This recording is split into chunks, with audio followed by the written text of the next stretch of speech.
Ibu Bapak, Saudara yang terkasih dalam Tuhan Yesus Kristus, dalam ibadah keluarga saat ini, kita bersama-sama menghayati kepercayaan kita pada Tuhan dalam melakukan pekerjaan sehari-hari sebagai upaya memuliakan nama Tuhan, bukan untuk memegahkan diri sendiri. Dengan demikian, nama Tuhan dimuliakan dan kasih Tuhan dinyatakan dalam kehidupan kita. Marilah kita dengan rendah hati datang menghadap Tuhan dan beribadah kepadanya. Ibu, Bapak, dan saudara-saudari, mari kita bangkit berdiri. Ibadah minggu ini berlangsung dalam nama Allah, Bapa, Anak, dan Roh Kudus. Amin.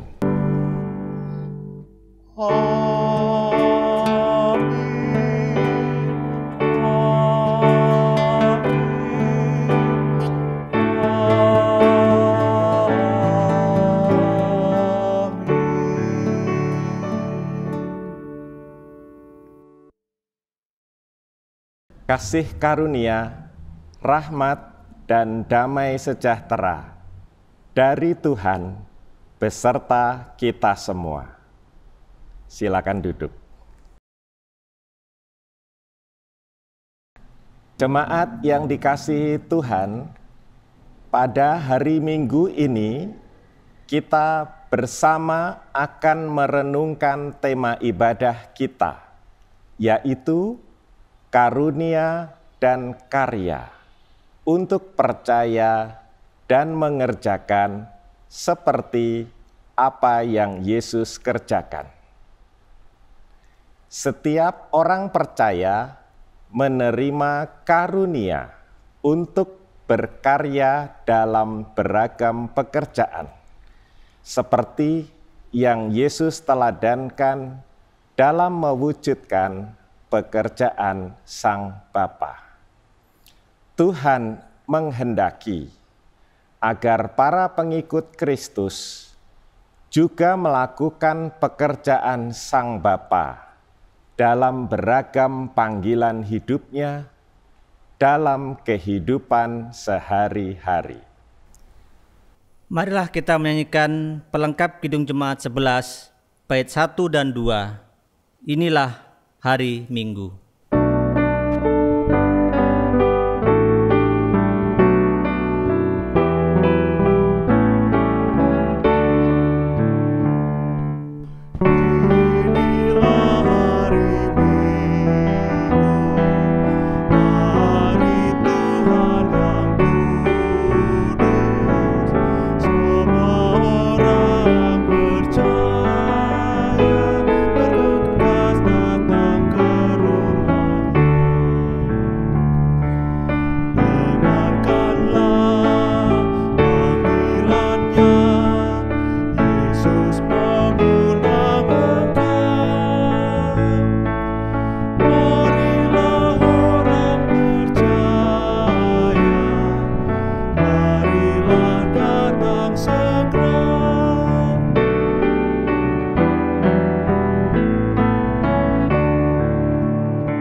Hukum kasih pada saat ini kita terima melalui Injil Lukas pasal 10 ayat 25 sampai 28. Demikian. Pada suatu kali, berdirilah seorang ahli Taurat untuk mencobai Yesus. Katanya, "Guru, apa yang harus kuperbuat untuk memperoleh hidup yang kekal?" Jawab Yesus kepadanya, "Apa yang tertulis dalam hukum Taurat? Apa yang kau baca di sana?" Jawab orang itu, "Kasihilah Tuhan Allahmu dengan segenap hatimu, dan dengan segenap jiwamu, dan dengan segenap kekuatanmu, dan dengan segenap akal budimu. Dan kasihilah sesamamu manusia seperti dirimu sendiri." Kata Yesus kepadanya, "Jawabmu itu benar. Perbuatlah demikian, maka engkau akan hidup." Dalam kehidupan ini, kita seringkali kurang dapat melakukan hukum kasih ini dengan sepenuh hati. Oleh karena itu, mari kita menyatakan penyesalan dosa kita dengan menyanyikan Kidung Jemaat 27 bait 1 dan 2, "Meski tak layak diriku."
Berita anugerah kita terima sebagaimana tersurat pada Efesus 2 ayat 10. Demikian, "Karena kita ini buatan Allah, diciptakan dalam Kristus Yesus untuk melakukan pekerjaan baik yang dipersiapkan Allah sebelumnya. Ia mau supaya kita hidup di dalamnya." Kita bersyukur atas berita anugerah ini. Kita diciptakan untuk mengerjakan pekerjaan baik yang telah dipersiapkan Allah. Tuhan Allah berkenan memampukan kita untuk hidup baru dengan memberikan petunjuk hidup baru. Demikian jawab Yesus kepada mereka, "Inilah pekerjaan yang dikehendaki Allah, yaitu hendaklah kamu percaya kepada Dia yang telah diutus Allah." Demikianlah berita anugerah dan petunjuk hidup baru dari Tuhan. Bapak, Ibu, Saudara terkasih, kami undang untuk berdiri. Mari kita menyanyikan nyanyian kesanggupan dari Kidung Jemaat 330 bait 1 dan 3, Kau Allah benteng yang baka, dan Kidung Pasaman Jawi 66 bait 1, Alai Poro Pracoyo.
Bapak, Ibu, Saudara sekalian, dipersilakan duduk kembali.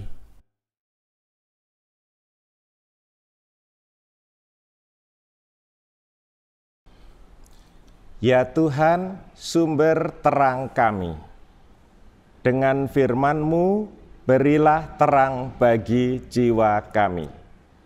Biarlah Roh-Mu yang kudus memberikan hikmat dan pengertian bagi jiwa kami. Dalam nama Tuhan Yesus. Amin.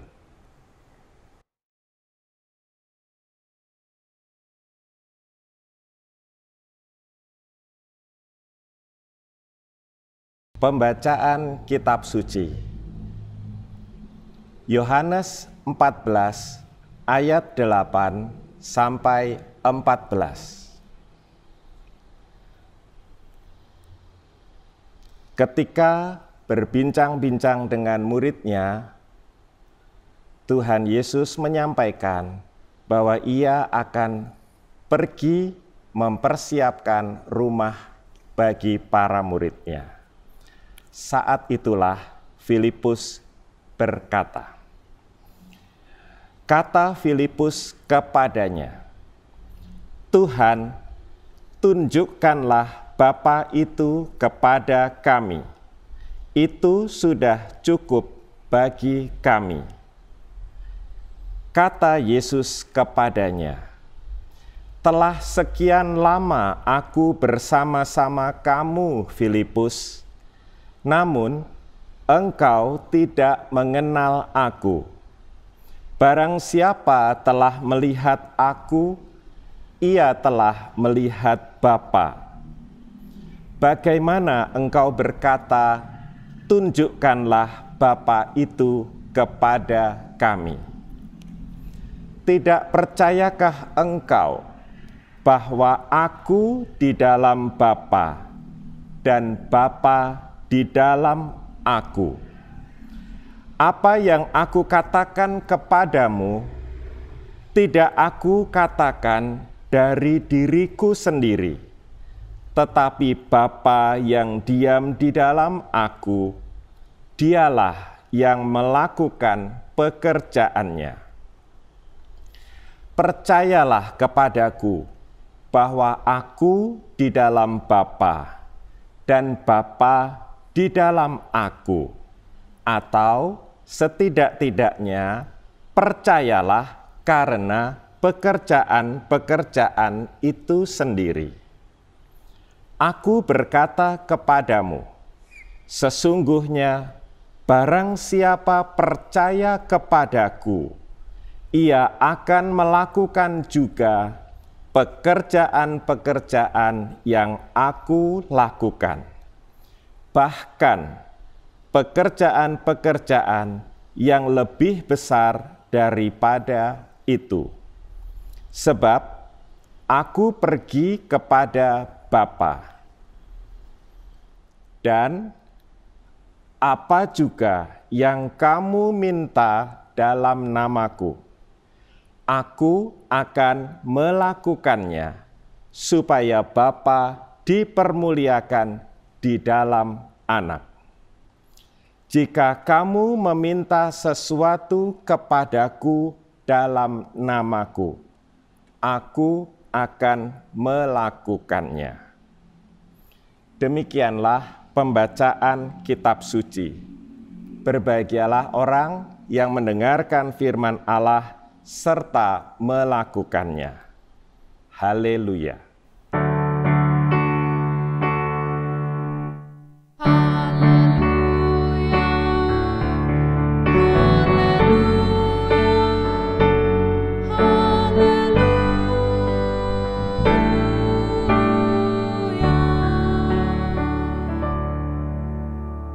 Jemaat yang dikasihi oleh Tuhan Yesus Kristus, saat ini kita ada pada minggu kelima masa Paskah.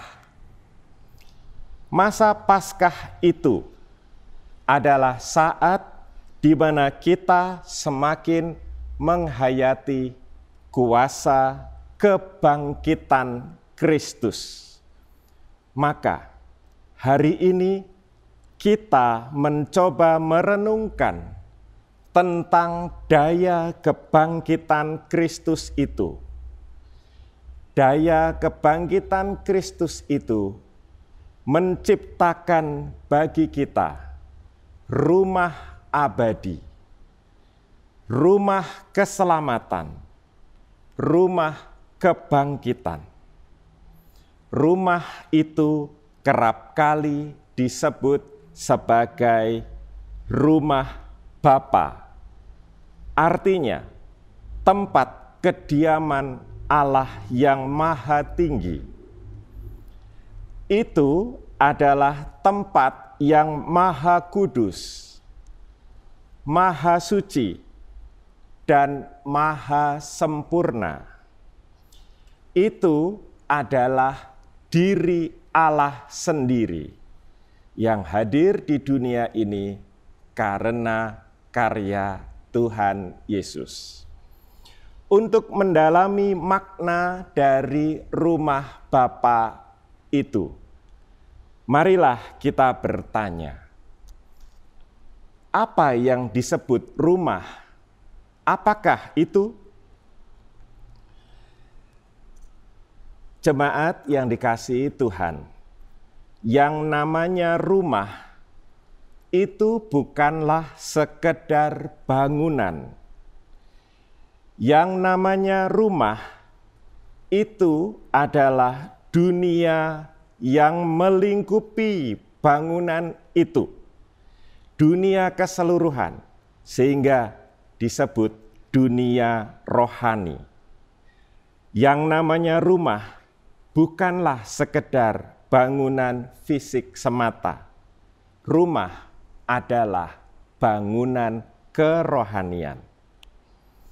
Orang Jawa punya 3 kata untuk menyebut tempat yang namanya rumah itu. Ketiga kata menurut orang Jawa untuk menyebut rumah itu adalah omah, somah, pomah. Omah artinya bangunan fisik. Bangunan fisik yang menghadirkan rumah itu. Bangunan fisik ini bisa dibentuk dari macam-macam bahan. Bisa berbahan dasar batu, atau kayu, atau bahkan sekedar kardus-kardus biasa, sebagaimana lazim dipakai oleh saudara-saudari kita yang menjadi kaum gelandangan. Dengan bangunan fisik itu, ibaratnya burung manusia mempunyai tempat untuk hinggap sejenak dalam menempuh perjalanan hidupnya dari hari ke hari. Orang mempunyai tempat untuk beristirahat sejenak. Itulah arti kata omah.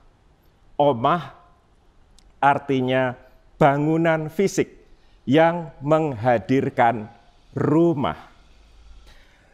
Di samping kata omah, orang Jawa punya kata lain untuk menyebut rumah. Dan kata itu adalah somah. Somah artinya orang yang menjadi teman hidup kita, pasangan hidup kita. Bisa itu suami atau istri. Punya somah artinya punya teman untuk tinggal di bangunan fisik yang menjadi rumah, omah, kediaman kita. Ia menjadi teman ketika kita beristirahat sejenak di tengah perjalanan hidup yang kita lalui hari lepas hari. Tentang somah ini, orang kerap kali menjadi seperti untung-untungan. Kalau beruntung, ia bisa punya somah yang baik. Maka hidupnya menjadi penuh cinta, punya teman yang bijaksana, punya teman yang penuh kasih, dan hidupnya pun bahagia. Sebaliknya, kalau kurang beruntung, ia bisa mendapatkan somah yang jahat. Hidupnya menjadi penuh penderitaan. Tanpa somah yang baik, suatu rumah tidak akan menjadi tempat kediaman yang nyaman.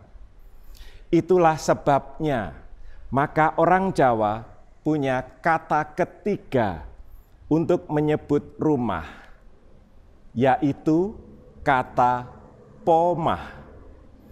Pomah artinya merasa nyaman, nyaman di rumah.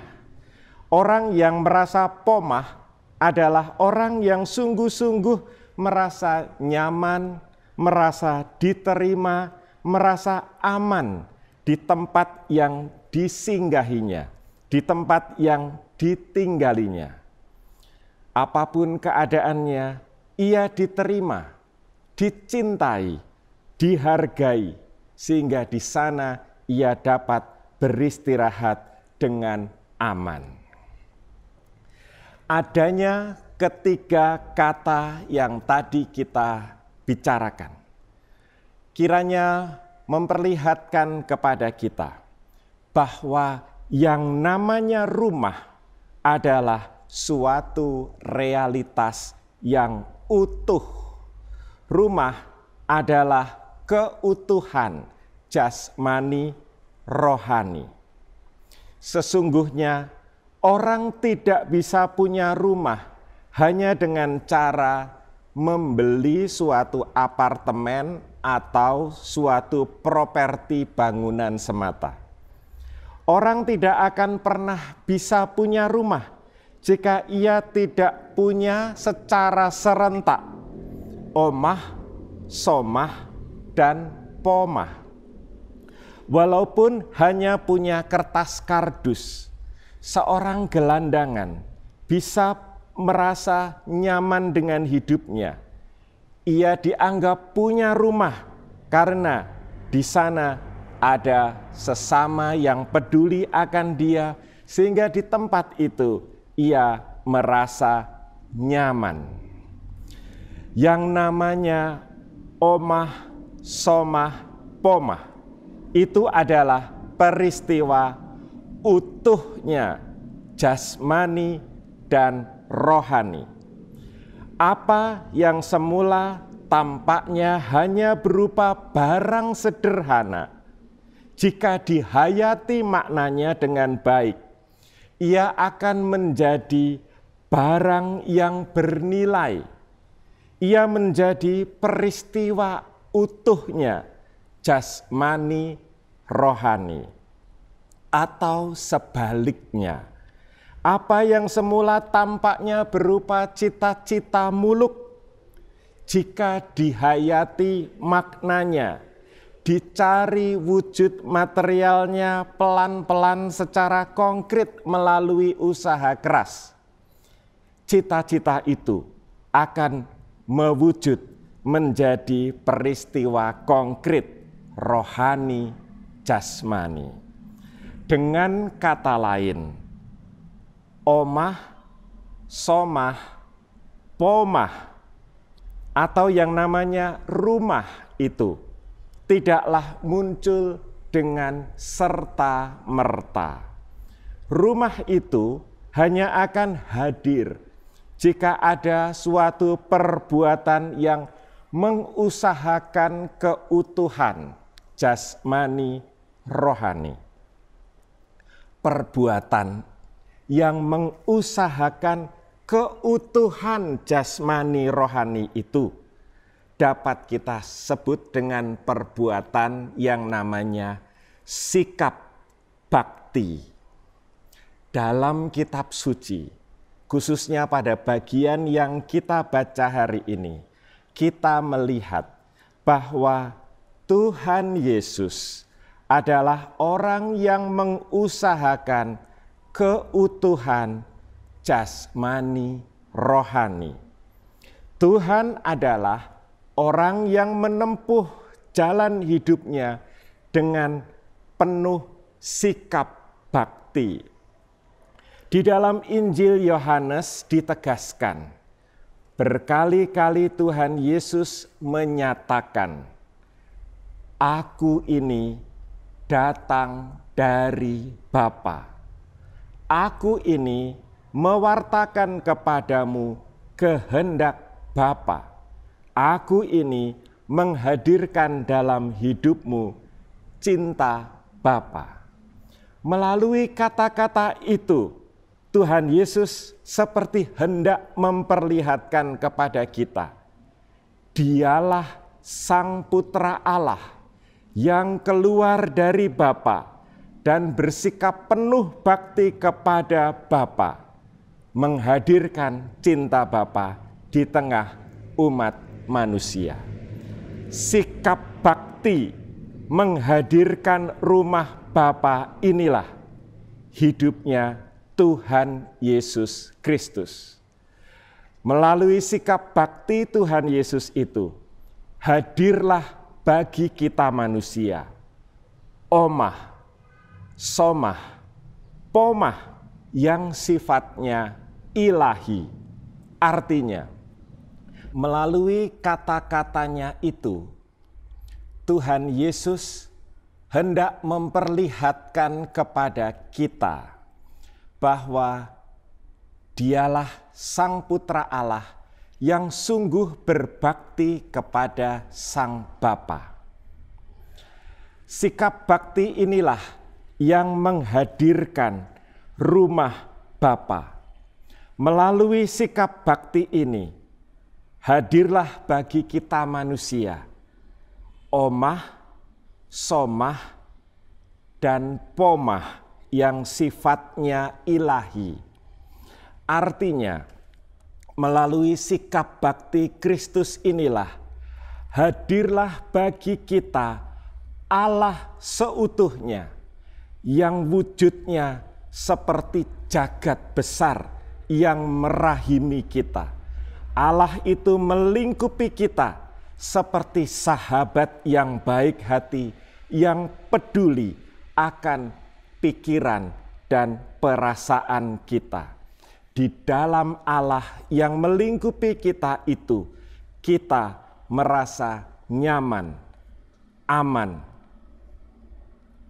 terlindung di dalam penyelenggaraan ilahinya.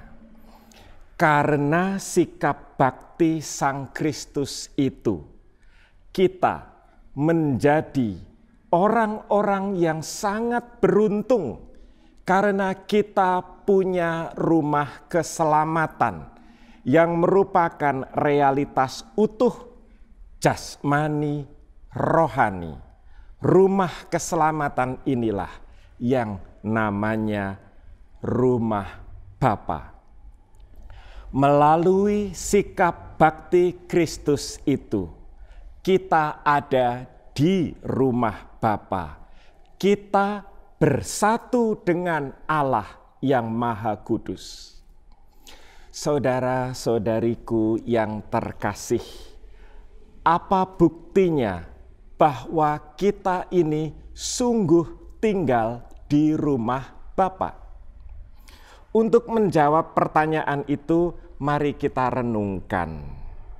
Apa tandanya bahwa kita ada di rumah yang lengkap, omahnya, somahnya, pomahnya? Tandanya sederhana. Hidup kita menjadi bahagia. Tanda dari hidup yang bahagia itu adalah bahwa kehidupan kita ada denyut vitalitasnya, ada semangat untuk terus bertahan hidup, ada gairah,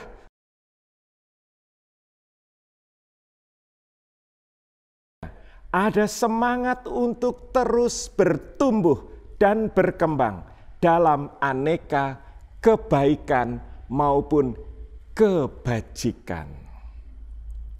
Jika kita tinggal di rumah yang sehat, maka kejiwaan dan kerohanian kita pun akan sehat. Jika kejiwaan dan kerohanian kita sehat, kita akan berbuah banyak. Sebaliknya, kita patut bertanya-tanya, jika kejiwaan dan kerohanian kita tampaknya tidak sehat, kita patut bertanya-tanya, saat ini kita tinggal di mana ya? Di rumah macam apa ya? Apakah saat ini kita tinggal di rumah Bapa atau di rumah neraka? Sekarang ini yang menjadi tafsir populer akan bacaan kita adalah bahwa istilah rumah Bapa kerap kali hanya dilihat sebagai istilah untuk menunjuk rumah rohani di seberang langit.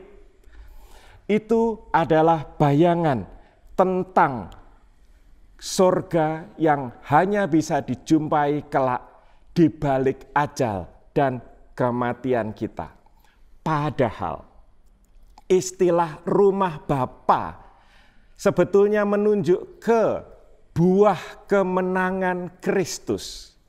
Rumah Bapa itu sebetulnya menunjuk kepada buah sikap bakti Kristus yang secara tanpa kompromi menegakkan kerajaan Allah mengatasi kerajaan kegelapan. Sikap bakti Kristus itu menunjukkan bahwa rumah Bapa itu berdiri atas dasar kesetiaan Sang Putra, Sang Anak Allah kepada Bapanya, sekalipun jalannya sulit, sekalipun jalannya disebut jalan salib. Itulah sebabnya bagi kita orang Kristiani, salib pertama-tama bukanlah semata alat eksekusi hukuman mati. Salib adalah wujud keagungan sikap bakti Kristus. Salib adalah kedahsyatan cinta Allah. Salib adalah tanda hadirnya rumah Allah di dalam hidup orang-orang percaya yang ditebus oleh Kristus. Maka saudara-saudariku yang terkasih, saat ini di tengah-tengah situasi di mana penderitaan terasa, mari kita melihat salib. Saat ini ketika kita semua menderita akibat wabah virus corona COVID-19 yang melanda dunia ini, marilah kita melihat salib. Di tengah-tengah penderitaan, kerap kali kita bertanya-tanya, mengapa Allah membiarkan aku mengalami hal ini? Mengapa ada virus corona? Mengapa virus ini merenggut nyawa orang-orang yang kukasihi?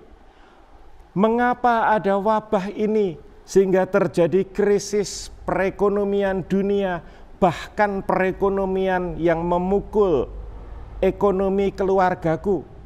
Mengapa ada situasi buruk ini sehingga keadaan gereja kita menjadi seperti terpisah-pisah? Keuangan gereja mengalami krisis, aneka program pembinaan iman seperti macet dan porak-poranda. Mengapa itu semua terjadi? Itulah pertanyaan-pertanyaan yang memang patut kita perhatikan dan menggelisahkan kita. Namun, mari kita belajar. Situasi memang sulit, tapi kita perlu belajar memandang salib. Lihatlah salib. Itu adalah tanda rumah Bapa. Itu adalah keagungan cinta Allah yang dihadirkan bagi kita melalui sikap bakti Kristus yang mulia. Lihatlah salib itu dan sadarilah, kita adalah para penghuni rumah Bapa. Kita adalah omah, somah, dan pomahnya Kristus. Amin.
Bapak, Ibu, Saudara, kami undang untuk berdiri. Bersama dengan umat Tuhan di segala abad dan tempat, marilah kita meneguhkan iman percaya kita dengan mengucapkan pengakuan iman rasuli bersama-sama.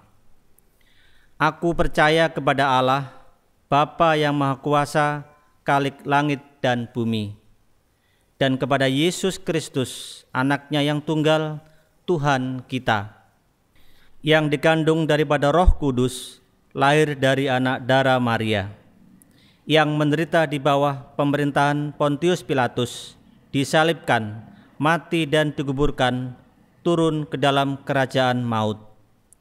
Pada hari yang ketiga, bangkit pula dari antara orang mati, naik ke surga, duduk di sebelah kanan Allah, Bapa yang Maha Kuasa, dan akan datang dari sana untuk menghakimi orang yang hidup dan yang mati.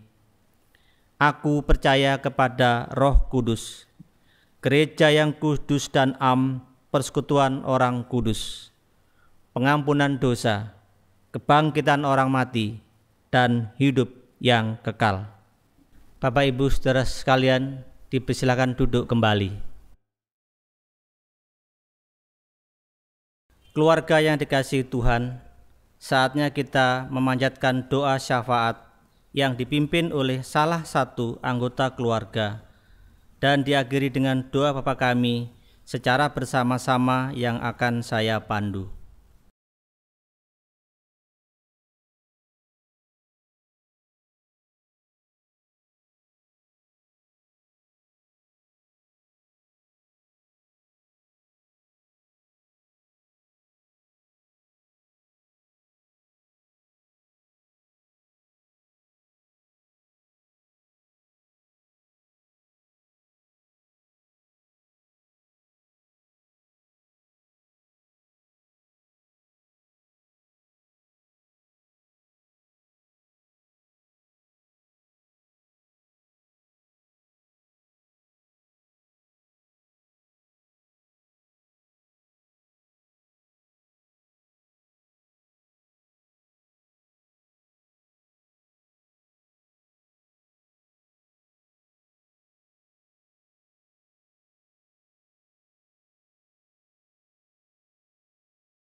Dalam nama Tuhan Yesus Kristus yang telah bangkit dan hidup kembali, kami menutup doa syafaat ini dengan mengucapkan doa Bapa kami secara bersama-sama. Bapa kami yang di surga, dikuduskanlah namamu. Datanglah kerajaan-Mu, jadilah kehendak-Mu di bumi seperti di surga. Berikanlah kami pada hari ini makanan kami yang secukupnya, dan ampunilah kami akan kesalahan kami, seperti kami juga mengampuni orang yang bersalah kepada kami. Dan janganlah membawa kami ke dalam pencobaan, tetapi lepaskanlah kami daripada yang jahat. Karena Engkaulah yang mempunyai kerajaan dan kuasa dan kemuliaan sampai selama-lamanya. Amin. Jemaat yang terkasih, persembahan yang dikumpulkan oleh masing-masing keluarga dapat ditransfer ke rekening GKJ Nimia di Bank Mandiri Cabang Pondok Indah. Nomor rekening 101 008 1049 106. Nama akun Gereja Kristen Jawa Nimia. Jika ada kesulitan dengan transfer, ibu bapak dan saudara dapat menghubungi majelis wilayahnya agar majelis wilayah dapat membantu mengambil ke rumah ibu bapak semua.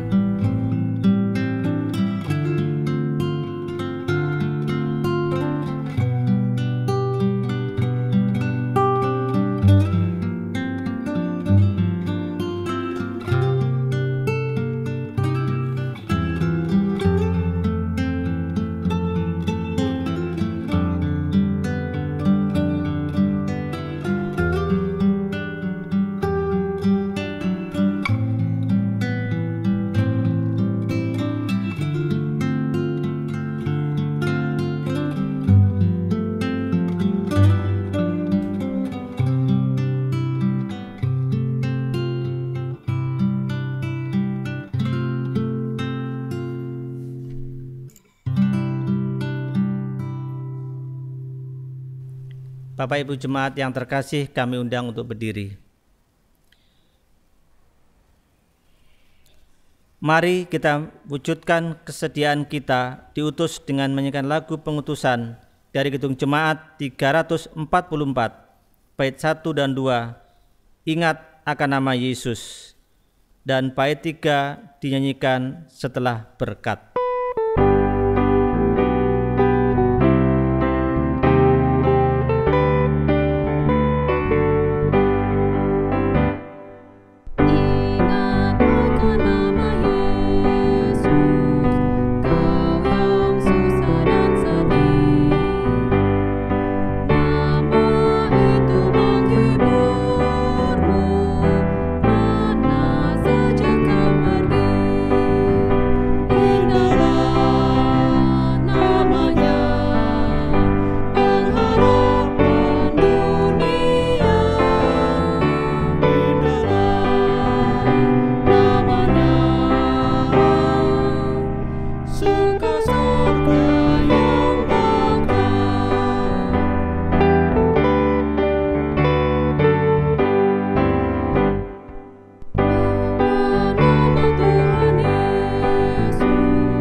Jemaat yang dikasihi dan mengasihi Tuhan Yesus, marilah kita melanjutkan tugas perutusan kita sebagai pengikut Kristus yang mampu menerima dan mewujudkan karunia dan karya untuk percaya dan mengerjakan seperti apa yang Yesus kerjakan dalam kehidupan kita. Tuhan menghendaki supaya kita bersyukur atas anugerah dan kasih-Nya. Tuhan menghendaki agar kita senantiasa taat kepada Allah Bapa, seperti Yesus taat kepada kehendak Sang Bapa.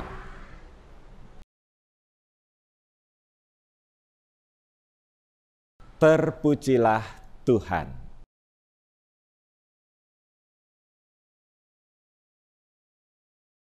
Marilah kita terima berkat Tuhan. Tuhan memberkati dan melindungi kita. Tuhan menyinari kita dengan wajah-Nya dan memberi kasih karunia. Tuhan menghadapkan wajah-Nya kepada kita dan memberi damai sejahtera. Amin.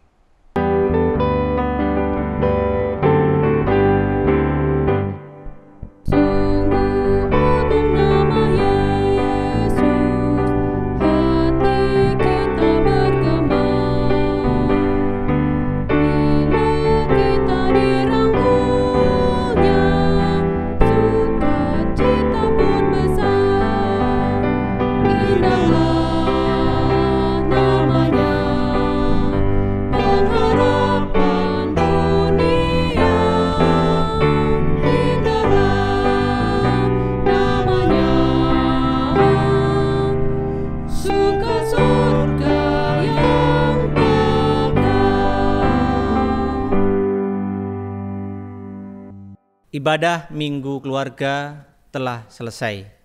Ibu Bapak dipersilakan duduk kembali untuk mengambil waktu saat teduh. Majelis GKJ Nimia mengucapkan selamat hari Minggu. Tuhan Yesus memberkati. Ibu Bapak, Saudara yang terkasih dalam Tuhan Yesus, mari tetap sukacita, tetap semangat, tetap tinggal di rumah, bekerja dari rumah, ibadah dari rumah. Selalu memakai masker, jaga kebersihan, dan hati senantiasa gembira supaya kita tetap sehat.